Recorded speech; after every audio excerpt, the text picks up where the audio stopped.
Baik, Assalamualaikum warahmatullahi wabarakatuh. Perkenalkan, untuk hari ini kita akan membahas terkait dengan langkah-langkah analisis Smart PLS. Nah, untuk Smart PLS ini sendiri, kita membutuhkan input datanya, yakni sudah dalam tabulasi seperti ini, dengan format A1, atau mungkin yang biasanya secara umum X1, terus di sini Y1 atau Y2 seterusnya. Nah, kalau dari sini saya membuat modelnya seperti ini yang diambil dari kuesioner. Selanjutnya, data ini harus disimpan dalam bentuk format CSV agar terbaca ketika diinput datanya ke Smart PLS.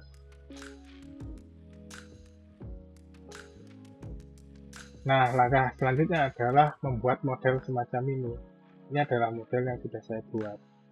Lalu kita akan membuat model, sebagai contoh modelnya adalah seperti ini. Nah, yang pertama adalah kita harus create new project, latihan LS. Kita klik OK. Nah, setelah itu kita import datanya. Data yang sudah kita buat tadi, ini lengkap ini ya, sudah siapkan tadi. Kita import. Nah, total ada 355 data. Jika berhasil, maka data yang masuk akan seperti ini. Kadang ada data yang tidak terbaca sehingga tidak record jadi warna hijau. Oke, langkah selanjutnya adalah kita membuat sebuah model. Buat model, kita klik pada halaman ini, latihan PLS.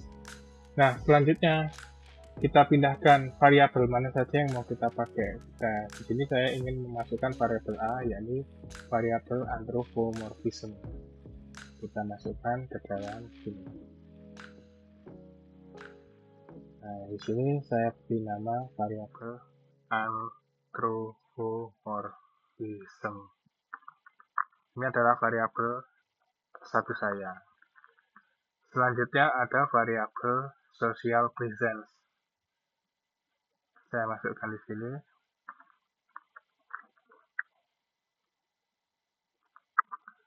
Social presence.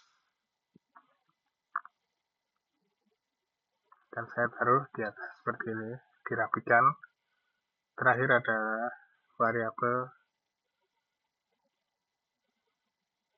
uncanny valley, salah satu variabel dalam penelitian ini.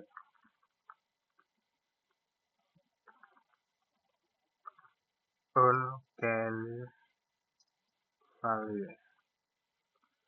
Dan variabel terakhir, variabel z-nya adalah purchase intention.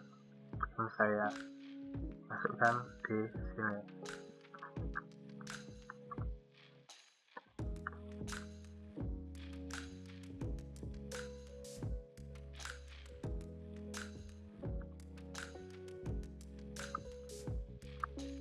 Nah, setelah itu kita hubungkan antar variabel tersebut seperti ini.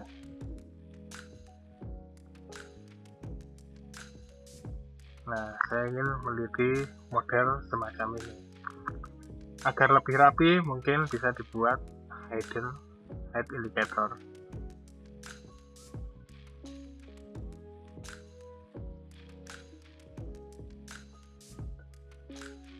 Height indicator lagi, lalu height indicator dan height indicator. Agar jatuhnya lebih rapi. Seperti ini.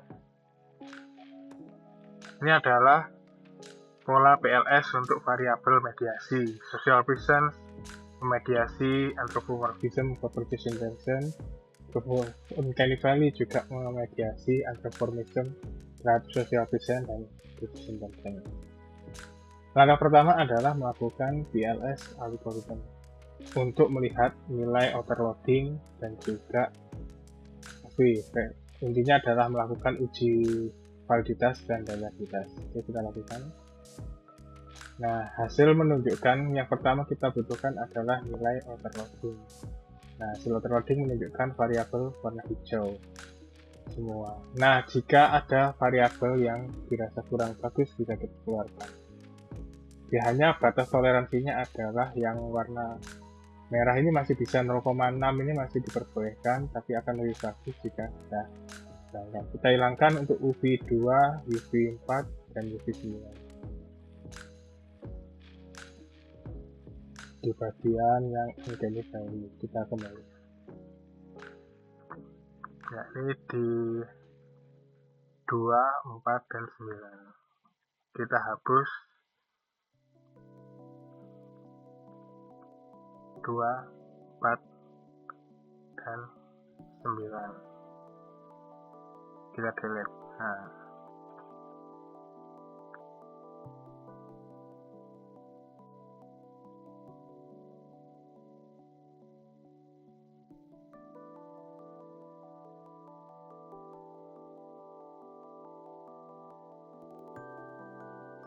seperti ini.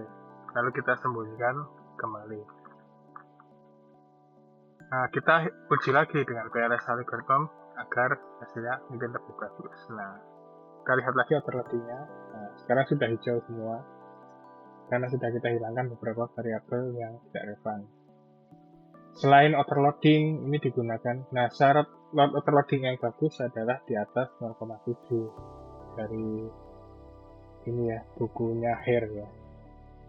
Overloading yang bagus. Selain overloading, kita juga melihat dari reliabilitas ya. Reliabilitas dilihat dari construct reliability, lalu composite, dan average varian. AV yang bagus adalah di atas 0,5, composite reliability dan frontback alpha yang bagus harus di atas 0,7. Nah, ini adalah nilainya sudah bagus semua. Selain itu kita juga perlu melihat dari nilai R-square-nya. Model yang bagus dihitung menggunakan Q-square. Nanti R-square ini ketika dijumlahkan nanti akan mendapatkan model yang bagus dengan menggunakan Q-square. Q-square yang bagus berarti menunjukkan nilai variabel yang nilai uji model yang bagus. Selanjutnya, jika sudah selesai, kita lakukan bootstrapping untuk melihat hasil nilainya. Hasil analisisnya, uji koefisien, uji pengaruh. Nah, berdasarkan di sini dapat diketahui bahwa masing-masing variabel mempengaruhi satu sama lain. Seperti pada gambar di sini. Nah, agar lebih mudahkan kita ganti di sini menjadi langsung ke p-value. Kita dapat melihat bahwa nilainya berada di bawah 0,05. Sehingga dapat dikatakan anthropomorphism berpengaruh terhadap social present. Anthropomorphism juga berpengaruh terhadap uncanny valley karena masing-masing berada di bawah 0,05. Uncanny valley berpengaruh terhadap social present. Social present dan uncanny valley keduanya berpengaruh terhadap purchase intention. Lalu apakah anthropomorphism secara tidak langsung berpengaruh terhadap purchase intention? Kita dapat melihatnya melalui indirect effect. Nah, total indirect effect-nya adalah anthropomorphism berpengaruh terhadap purchase intention karena p-value-nya sangat kurang dari 0,05. Begitu pula anthropomorphism berpengaruh terhadap social present melalui uncanny valley juga sama. Uncanny valley berpengaruh terhadap purchase intention melalui social present juga pengaruh karena di bawah 0,05. Oke, cukup mudah untuk melakukan analisis menggunakan Smart PLS. Mungkin itu saja. Terima kasih. Assalamualaikum warahmatullahi wabarakatuh.